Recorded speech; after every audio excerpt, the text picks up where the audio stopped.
Un saluto a tutti gli ascoltatori della web TV Esplorama, benvenuti, siamo dal Record Space di Citafiera e oggi andremo nella bellissima città di Pordenone.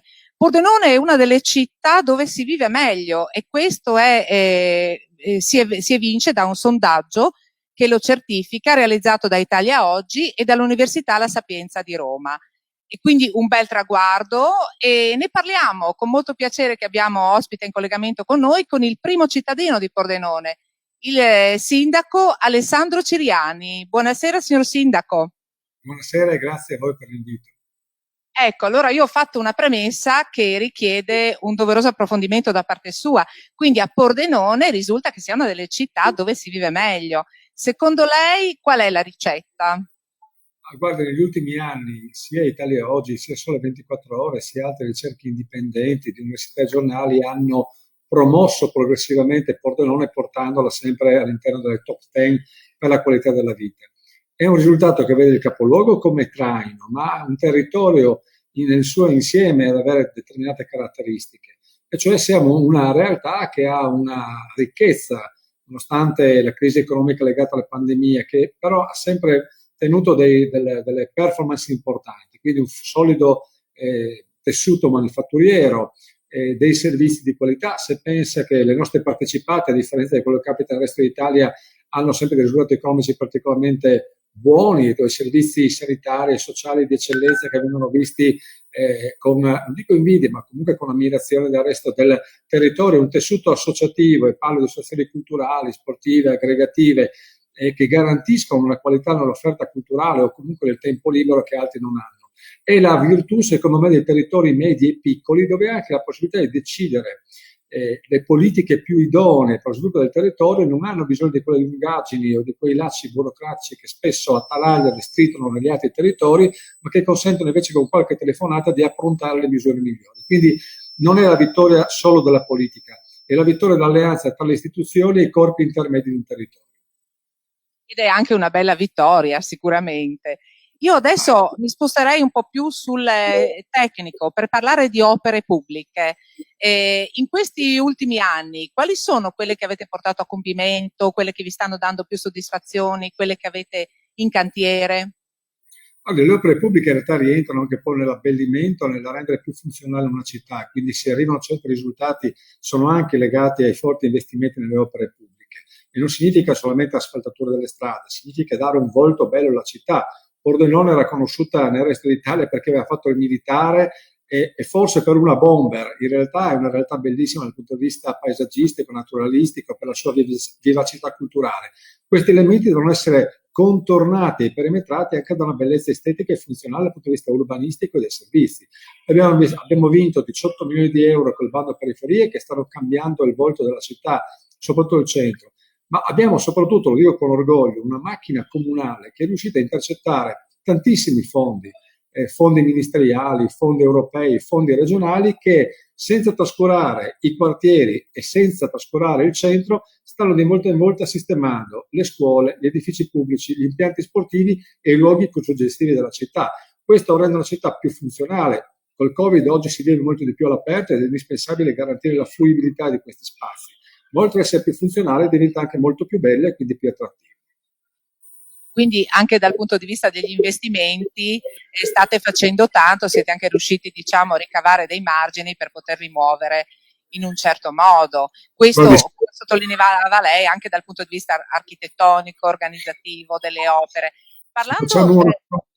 Se facciamo un raffronto tra gli investimenti del 2015 e gli investimenti del bilancio assestato 2020, la differenza è di più 165%, quindi non c'è paragone.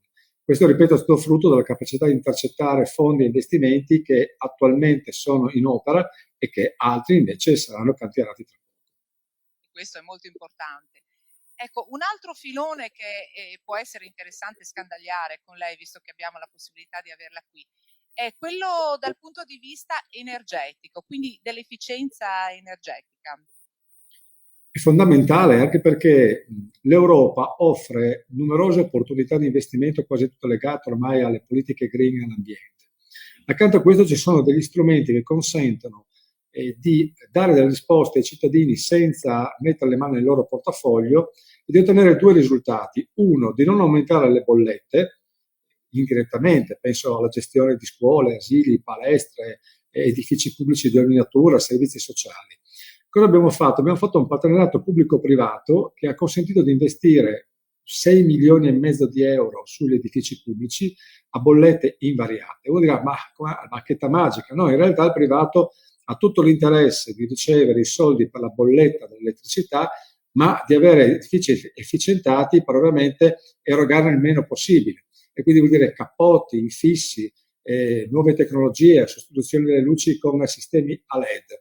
Questo ha efficientato i 4/5 di fatto degli edifici di proprietà comunale, garantendo al comune di risparmiare, dall'altro lato garantendo edifici che oggi hanno performance energetiche importanti, consumi minori e anche un comfort minore. Infine la performance ecologica, perché tutto questo consente di emettere 750 tonnellate in meno di CO2 in atmosfera. Parimenti abbiamo fatto un partenariato pubblico-privato che ci consentirà di sostituire quasi tutti i punti luce pubblici in città, come già avvenuto in città come Venezia o come Parigi, proprio frequentando tra l'altro le fiere internazionali dove questi sistemi vengono presentati. Nel 2021 lo metteremo in campo, in questo caso ci consentirà di ottenere investimenti privati, quindi senza spendere un soldo al pubblico, per circa 8 milioni di euro, e qui le tonnellate di CO2 in meno che verranno emesse sono circa 800 tonnellate all'anno. Quindi nuova eliminazione, edifici più belli, senza spendere una lira di pubblico, ma semplicemente continuando a pagare le bollette che si pagavano l'anno scorso o 5 anni fa.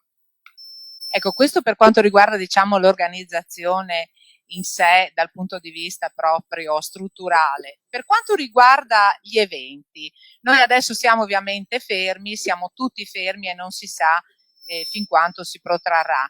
Però mi piacerebbe capire, siccome comunque Pordenone è una città molto attiva, che ha diverse iniziative in corso nell'arco degli anni, ha dimostrato comunque anche di crescere da questo punto di vista, quali sono le prospettive che lei intravede per il futuro e quali sono le cose che avete eventualmente in mente di organizzare, di mantenere, o se ne avete di nuove da fare? Noi abbiamo tentato di dare una scossa o comunque un segnale di fiducia alla città durante l'estate organizzando degli eventi compatibilmente con quelle che sono le prescrizioni anti-Covid. Però lei ha detto una cosa fondamentale.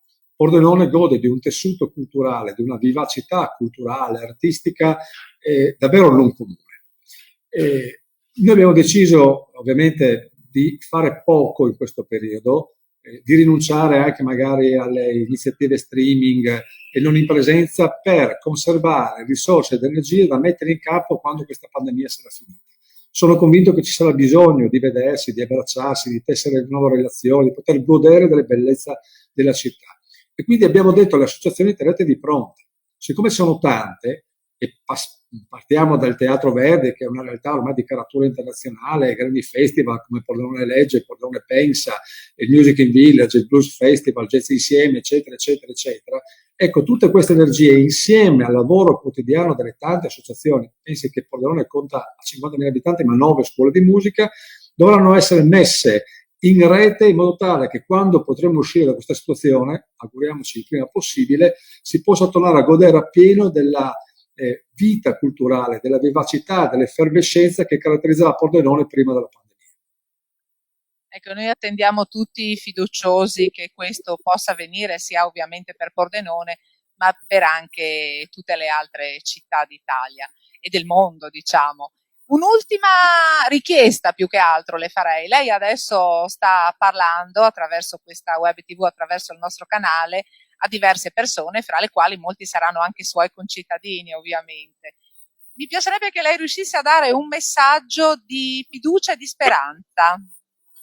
Guardi, l'ho detto nei miei auguri di Natale. Sicuramente la pandemia ha afflitto tutti noi sostanzialmente, ha messo in ginocchio anche attività economiche, però noi abbiamo una serie di elementi che fanno la differenza, che per altri sono elementi retorici, quasi autoreferenziali, per noi invece sono una solida realtà, e cioè che noi siamo Pordenone e facciamo parte del Friuli, una terra che 50 anni fa, 60 anni fa, era probabilmente agricola ed è diventata una delle aree industriali più importanti non d'Italia ma d'Europa. che ha superato il terremoto, che ha superato le alluvioni, che ha superato anche le crisi economiche e ogni volta si è trovata più forte di prima. Per cui ciò che sta capitando deve sì preoccuparci per garantire la nostra salute, ma in realtà ciò che chiediamo è semplicemente di avere il vaccino, perché poi per ricostruire l'Apollone di un tempo o il Friuli di un tempo ci penseremo noi con la nostra laboriosità e con la nostra intraprendenza, con la straordinaria capacità che hanno i cittadini di Pordenone di questo territorio di rimboccarsi le maniche. Con questo bellissimo messaggio del sindaco di Pordenone, Alessandro Ceriani, che ringraziamo, grazie di essere stato qui con Grazie a noi. voi, grazie di cuore, buon lavoro. Grazie. Vi aspettiamo al prossimo appuntamento con Esplora e Ama, il Comune del Friuli Venezia Giulia. Un saluto a tutti gli ascoltatori della web TV Esplora e Ama, qui da Recospace di Città Fiera. Alla prossima, buon proseguimento.